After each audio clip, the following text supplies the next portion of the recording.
आखिरी दिन जिस दिन मैं इथों जाना सी, मैं तैनूं अपनी हिजरी दी समझना, मेरी मजबूरी सी इथों जाना।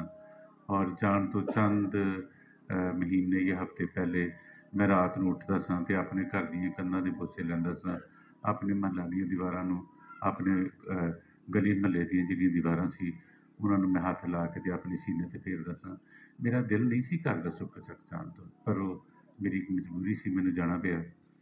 ਸੋ ਮੈਂ ਜਦੋਂ ਆਖਰੀ ਜਦੋਂ ਇੱਥੋਂ ਗਿਆ ਵਾਂ ਤੇ ਵਹੀਂ ਤੋਂ ਪਾਰ ਜਾ ਕੇ ਮੈਂ ਪਿੱਛੇ ਮੁੜ ਕੇ ਦੇਖਿਆ ਤੇ ਚੰਦ ਲਾਈਨਾਂ ਜਿਹੜੀਆਂ ਉਸ ਵੇਲੇ ਮੇਰੇ ਤੇ ਬਰੂਦ ਹੋਈਆਂ, ਉਹ ਤੁਹਾਡੀ ਸੇਵਾ 'ਚ ਮੈਂ ਪੇਸ਼ ਕਰਦਾ ਕਿ ਐ ਮੇਰੇ ਸ਼ਹਿਰ ਅਲਵਿਦਾ ਅਲਵਿਦਾ, ਐ ਮੇਰੇ ਸ਼ਹਿਰ ਅਲਵਿਦਾ ਅਲਵਿਦਾ, ਐ ਮੇਰੇ ਸੁੱਖਾਂ ਦੇ ਗਹਿਵਾਰਾ ਸੁੱਖ ਚੱਕ, ਤੇਰੀ ਮਿੱਟੀ ਦੀ ਮਹਿਕ ਨੂੰ ਸਾਵਾਂ ਵਿੱਚ ਵਸਾ ਕੇ ਆਪਣੇ ਨਾਲ ਲੈ ਕੇ ਜਾਂਦਿਆਂ ਹੋਇਆਂ ਮੈਨੂੰ ਇੰਝ ਜਾਪਦਾ ਹੈ ਜਿਵੇਂ ਮੈਂ ਆਪਣੀ ਆਤਮਾ ਤੇ ਆਪਣੀ ਅੱਖੀਆਂ ਦੀ ਰੁਸ਼ਨਾਈ ਤੇਰੀਆਂ ਗਲੀਆਂ, ਰੋਈਆਂ, ਟਿੱਬਿਆਂ, ਮੈਰੀਆਂ, ਚੋਵਾਂ, ਪੱਕੀਆਂ ਥਾਵਾਂ, ਆਵੇ, ਦਹੀਂ, ਟਾਹਲੀ ਤੇ ਵਗਦੇ ਖੂਹ ਤੇ ਮੰਦਰ ਮਸੀਤਾਂ ਦੇ ਵਿਚਕਾਰ ਛੱਡ ਕੇ ਚੱਲਿਆ।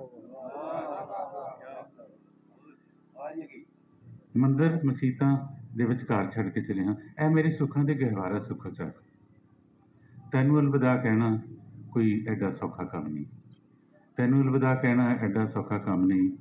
ਤੈਨੂੰ ਅਲਵਿਦਾ ਕਹਿਣ ਵੇਲੇ ਮੇਰੇ ਅੰਗ ਅੰਗ ਵਿੱਚ ਪੀਰਾਂ ਦੇ ਪਹਾੜ ਉੱਗ ਖਲੋਤੇ ਹਨ ਤੇ ਪੈਰਾਂ ਹੇਠ ਅੱਗ ਦੇ ਦਰਿਆ, ਪੈਰਾਂ ਹੇਠਾਂ ਅੱਗ ਦੇ ਦਰਿਆਵਾਂ ਦਾ ਹੜ੍ਹ ਆ ਗਿਆ ਹੈ। ਪਰ ਮੈਂ ਆਪਣੇ ਬਾਪੂ ਦੀ ਵਸੀਅਤ ਮੁਜਬ ਤੈਨੂੰ ਅਲਵਿਦਾ ਕਹਿਣਾ ਅਤ ਜ਼ਰੂਰੀ ਹੋ ਗਿਆ ਹੈ। ਐ ਮੇਰੇ ਸ਼ਹਿਰ ਤੇਰੇ ਗਿਰਜੇ, ਮੰਦਰ, ਮਸੀਤਾਂ, ਇਮਾਮ ਬਾਰਗਾਹਾਂ, ਈਦਗਾਹਾਂ ਤੇ ਦਰਬਾਰਾਂ ਨੂੰ ਸਲਾਮ।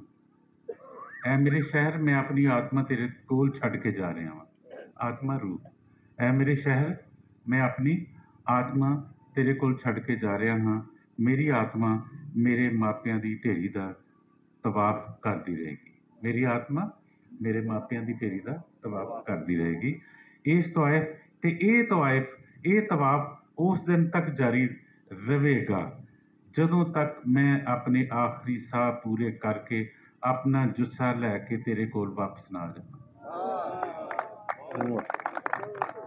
ਇਹ ਤਵਾਫ ਉਸ ਦਿਨ ਤੱਕ ਜਾਰੀ ਰਹੇਗਾ ਜਦੋਂ ਤੱਕ ਮੈਂ ਆਪਣੇ ਆਖਰੀ ਸਾਹ ਪੂਰੇ ਕਰਕੇ ਆਪਣਾ ਜੁੱਸਾ ਲੈ ਕੇ ਤੇਰੇ ਕੋਲ ਵਾਪਸ ਨਾ ਆ ਜਾਵਾਂ ਤੇ ਫਿਰ ਮੇਰੀ ਆਤਮਾ ਮੇਰੇ ਜੁੱਸੇ ਵਿੱਚ ਸਮਾ ਕੇ ਆਪਣੇ ਮਾਪਿਆਂ ਦੀ ਗੋਦ ਵਿੱਚ ਅਬਦੀ ਨੀਂਦ ਸੌਂ ਜਾਏਗੀ, ਅਬਦੀ ਨੀਂਦ ਸੌਂ ਜਾਏਗੀ, ਅਬਦੀ ਨੀਂਦ ਸੌਂ ਜਾਏਗੀ।